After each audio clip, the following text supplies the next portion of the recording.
All right, folks, here we go. I have a presentation for you. This is on the introduction of farming. We're going to be looking at different perspectives on the introduction of farming. All right, so you see that there are two there, progressivists and revisionists, and we are going to talk you through those terms as well as others. If you don't already, please have your handout out. I do ask for you to track the definitions of some of these terms, and I do believe all the terms go in order of the presentation. All right, let's go. So, just reminding ourselves of one of the reasons why we study history is to look at the world through a different lens, all right? And it doesn't mean that you have to adopt that lens for yourself, and in some cases you absolutely cannot adopt that lens. It just means we have to listen, right?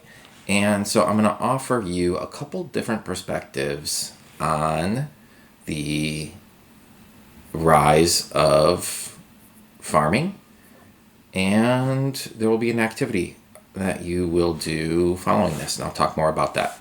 All right, so we've done this in the past. All right, we just finished a vehicle excavation. Your vehicle excavation did not look like this one on the right. Nevertheless, for that project, you adopted an outside futuristic lens. I have already looked at a few of these that have come in, and they look great. You are offering these really cool, not just analyses of the evidence from cars in the 2020s, but a really cool even critique of society in some cases. So anyway, cool stuff. Let's keep moving. All right, here are our terms. These should all be on your sheet. Let's start out with an individual whose name you might recognize. Okay, Jared Diamond. Who is Jared Diamond? Jared Diamond is actually an evolutionary biologist. He's a teacher at UCLA in the geography department. He is an ornithologist. That's a birder, people. All right, he studies birds. And what else did he do? He has written some books, books that have really been important for the study of history. Some pretty widely read books. This one here you may have heard of, Guns, Germs, and Steel. PBS even did a special on this, so maybe you've even seen part of this documentary. So how is it that this evolutionary biologist, ornithologist, came to study human societies?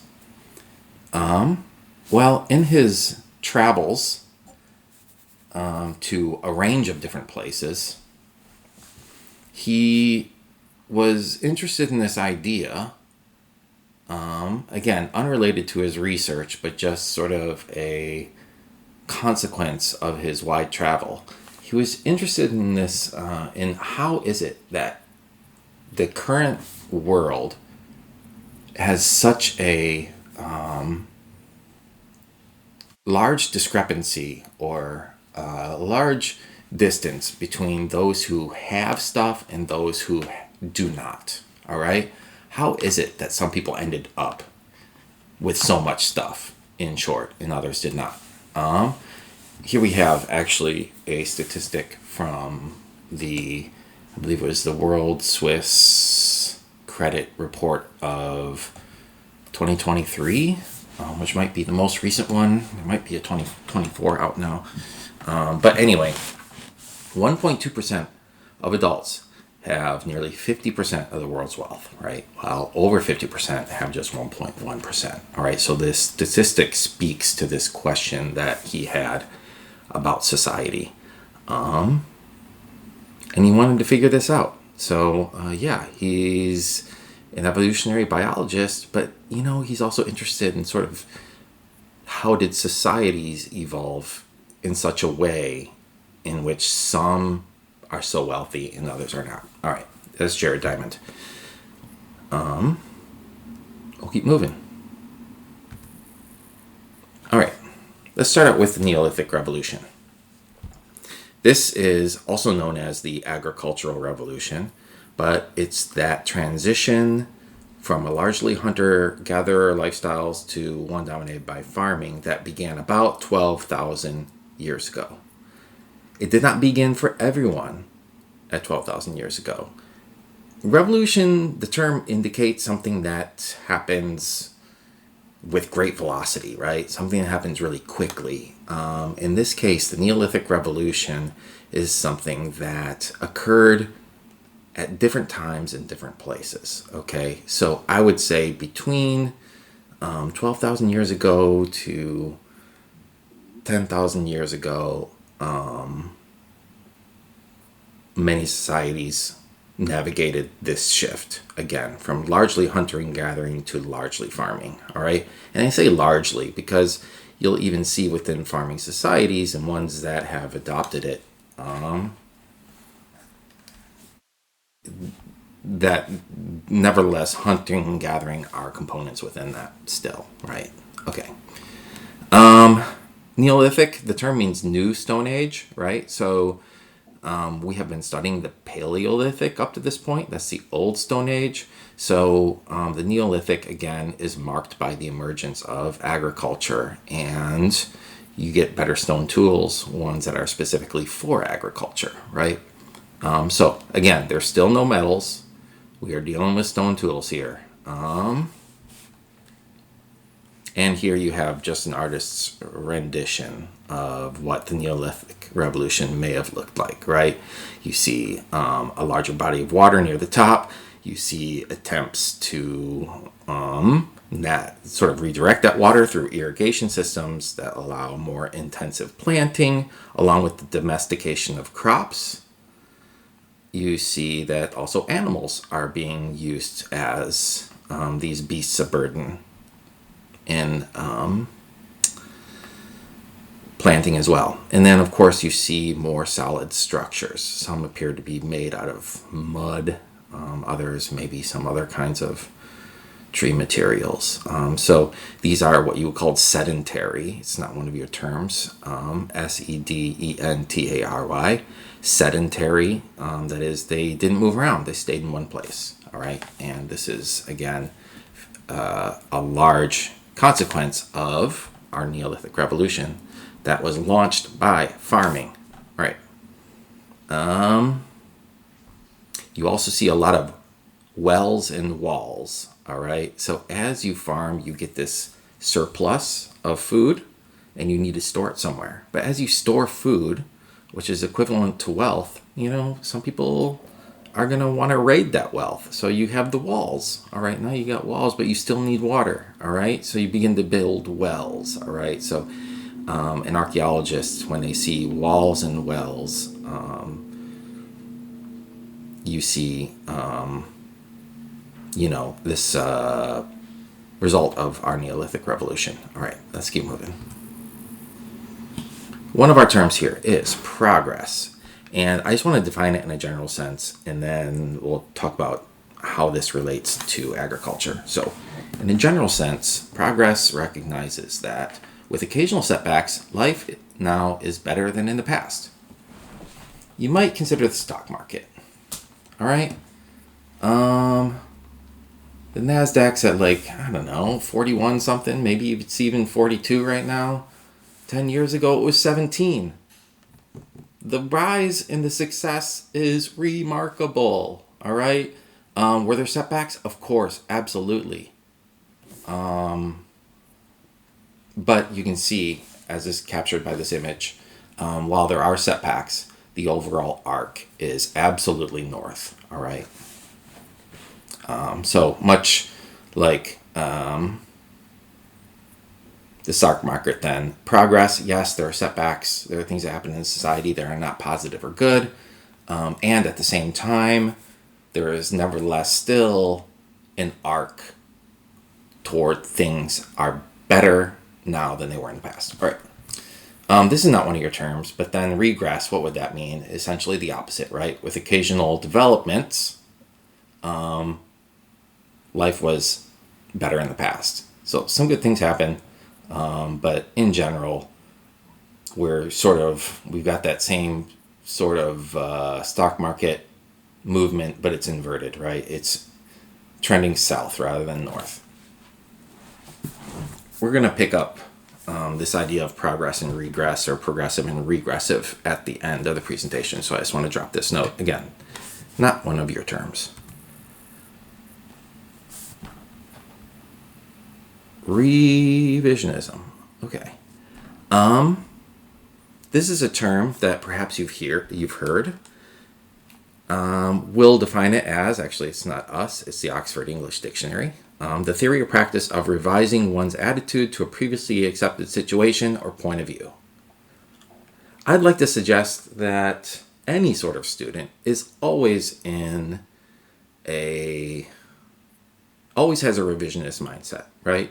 As new evidence becomes available, maybe you have new experiences that allow you to see things differently. You have the right and indeed the duty to suspend those thoughts, reconsider, and maybe even in some cases you're changing your points of view on things. All right, so that's what revisionism is. It's often used in what we might call a pejorative sense, or sort of a name-calling sense. Like if you're called a revisionist, it's generally not a good thing. All right, let's take ourselves back 2 years, all right? Oh. We just lost Russell Wilson. All right, Geno Smith.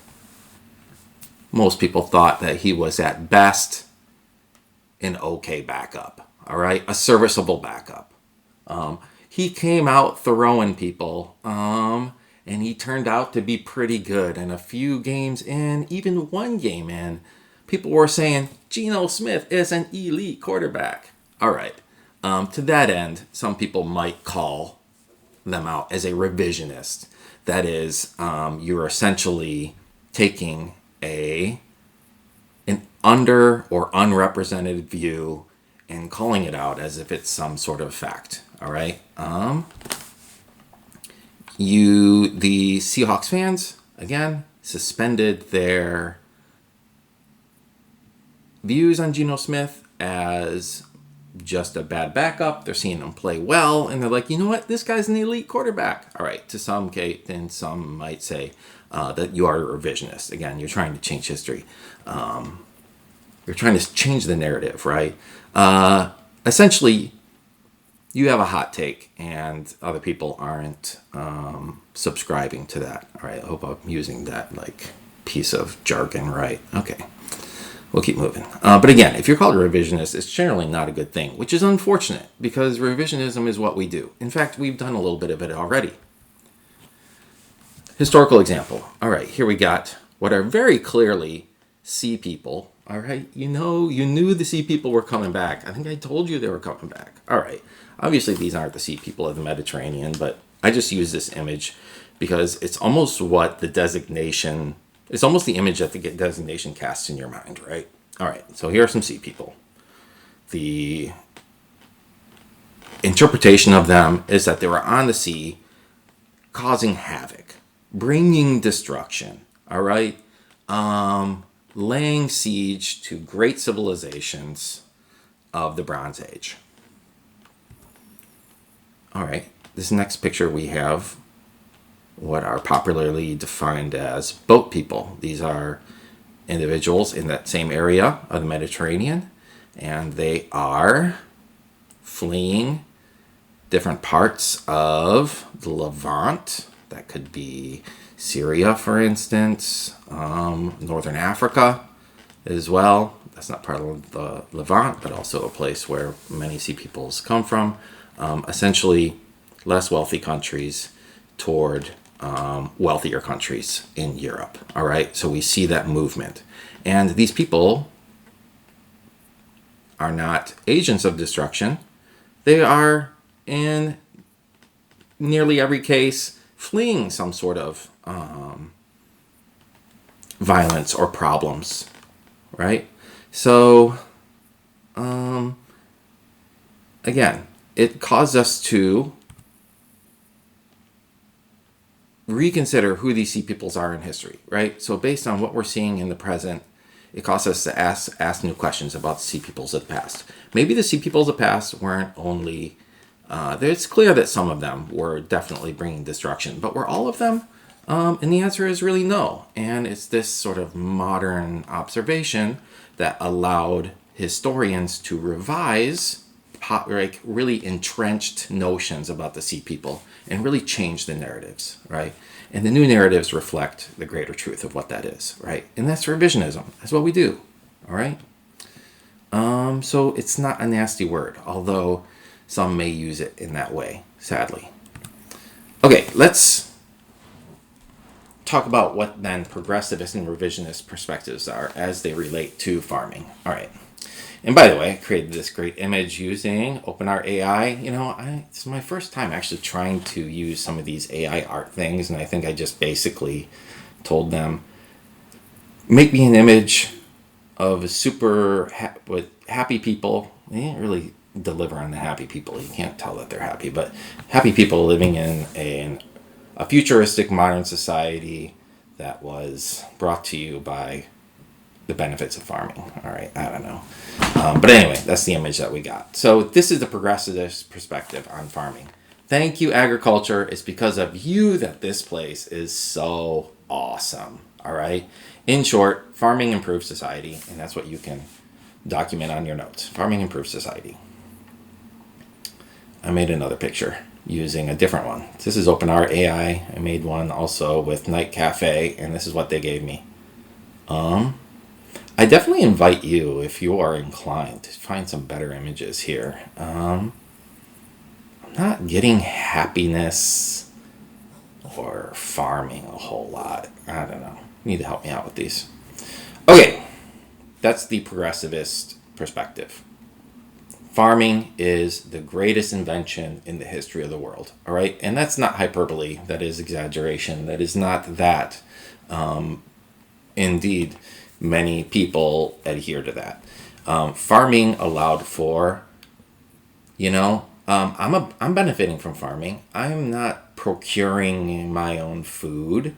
I don't do that. I have the really good fortune of going to a grocery store and buying things. I dedicate my life to teaching, to learning about the past. It's actually quite remarkable, right? So I'm what you would call a specialist, right? Some specialists deal in roofing, right? Some are lawyers or doctors. Some might be, I don't know, blacksmiths, right? So this surplus of food that farming allowed or produced allowed some people to specialize in different areas that were unrelated to food stuff, right? We have artists. That's cool stuff, all right? So this is the progressivist position. Farming improves society, right? All right. The revisionist perspective. I think I did something similar here. I use this OpenAI. The revisionist perspective on farming is basically, this place sucks. Thanks a lot, farming. Okay, there's sarcasm there. I'm not good with sarcasm, so I'm like flagging it. Farming created more problems than it solved, and that's what you can note. Farming created more problems than it solved. Yes, you were able to feed more mouths. You were able to create this surplus. But ultimately, that surplus, going back to Diamond, right? How do people have so much and how do some people have so little? That surplus is not evenly distributed, and as a result creates more problems than it solves. All right, this is the revisionist perspective with respect to farming. Traditional perspective, farming advanced society. right? It made it better for everyone. Revisionist perspective, yeah, there is some acknowledgement that some may be doing better, right? But by and large, it's creating more problems than it is solving. That is the revisionist perspective with respect to farming. And I'm using these terms specifically because you're going to be doing a reading for homework and by Jared Diamond. And he's going to be using these terms of progressivist and revisionist perspectives. All right. Once again, I made another one. Here's the Night Cafe one again. I hope someone follows through and makes me some better images with AI. I'd love to know like what platform you're using, what prompt you're using. I don't know. I think it'd be pretty cool. Okay. Now I just want to say a little bit about, these terms sound familiar. We use terms progressive and regressive in other contexts, and I don't want you to get them confused. All right. So in the context of politics, you might hear these things of something being progressive or something being regressive. Okay. The term progressive, or at least its sort of application in the sense of politics, really goes, I guess, almost 100 years ago now. Not quite there, but following the horrific stock market crash of what year was that? 1929. You entered into the 30s, which was the Great Depression. Along came President Franklin Delano Roosevelt, who ushered in this, I guess, progressive era of politics that tried to restore dignity and a better life for the poor during this time. All right.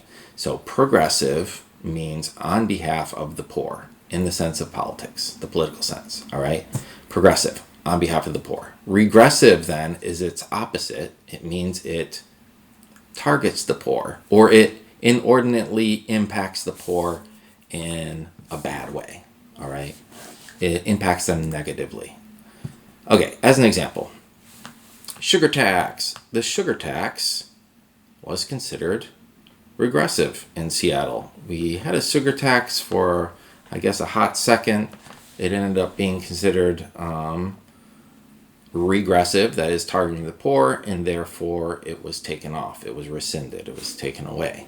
So I guess the question I might offer to you is, why do you think that the sugar tax was considered regressive? And no doubt, you're thinking that sugary drinks are cheap, right? I don't know if you've ever tried to buy those little cute, delicious orange juices at Whole Foods. They're like $7 for, I don't know, 8 ounces. Healthy, yes. But those drinks, like a soda, would be much cheaper, right?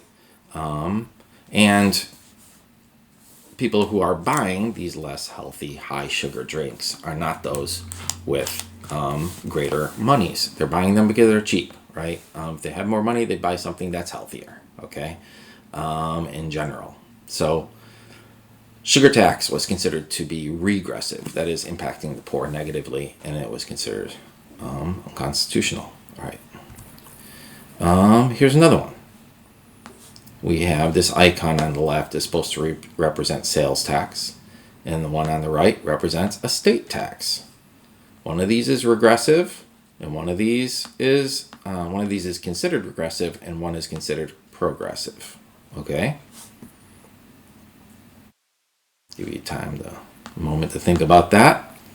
In our state, we do not have a state income tax, right? We do have a sales tax. Some people consider this to be a regressive system. That is, it impacts the poor in a negative way. In Washington State, I know, we're sort of convinced to believe that we have this great liberal progressive state, and in many ways we do, but the tax systems many people think are pretty regressive. So how is it the sales tax is regressive? Well, if you're making $800,000 a year, or if you're making $30,000 a year, you're paying the same sales tax, right, on things that you purchase. And this sales tax then is given to the state and used for all sorts of things, right, that make the state better and that its citizens can access and use. All right. A state income tax, however, unlike a sales tax, would tax you according to what your income is.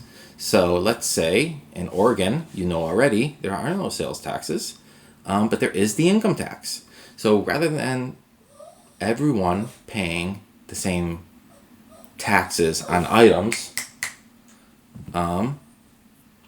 there's an income tax that will tax you according to what it is that you make. All right. So this is considered a more progressive path. Many states, such as Michigan, where I was raised, had combinations of both. All right. So the sales tax wasn't as high. The income tax wasn't as high, but there was sort of a combination of both. All right. So it's not a one or another sort of sense. But again, as we unpack progressive versus regressive, this is considered more of a regressive tax because, again, poor are paying the same as the rich. And this is considered more progressive because the wealthy are paying more. Which leads to another thing of whether that's fair or not. And I will leave that for you to consider. This is, I guess, going to be a little bit of a precursor. We will have a civics unit later on, and taxes is definitely going to be part of that. All right. All right, let's keep moving. Swede faces world record $1 million speeding penalty. This is actually, and this is an old story. All right. I don't know. I need to do some better research and figure out if this Swede still holds the record. But this is, again, rather than everyone paying the same sort of fee for a speeding penalty, in Sweden, as it is, I know in Finland as well, maybe some other Scandinavian countries, it's based on what your income is, right? So this person is obviously a very wealthy person. So it's based on your income, but it's also based on how bad the penalty was. And I don't know my conversion, but I do know, and this is the car that they were driving, all right? I do know that they were 170 kilometers an hour over the speed limit. And I don't know what other factors were at play, if there was like a school around or I don't know. But anyway, the calculation came up to what would amount to a $1 million speeding penalty. This is an old story, people. This is like 2010. I'm sure there's probably more out there that are paying nowadays. I'd be curious to know. All right, but anyway, this is all sort of anecdotal. Because again, we will have a civics unit later on. We're going to be talking about progressive and regressive stuff, and the meaning is nuanced, right? Whether we're talking about it with respect to societies or whether we're talking about it with respect to politics and taxes. All right, I think that's all I had. Yep, that is my last slide. I appreciate you all. Hope you enjoyed this. Your homework is then to read Jared Diamond's The Worst Mistake in the History of the Human Race. All right. And you can probably guess what that mistake was based on this presentation. I thank you.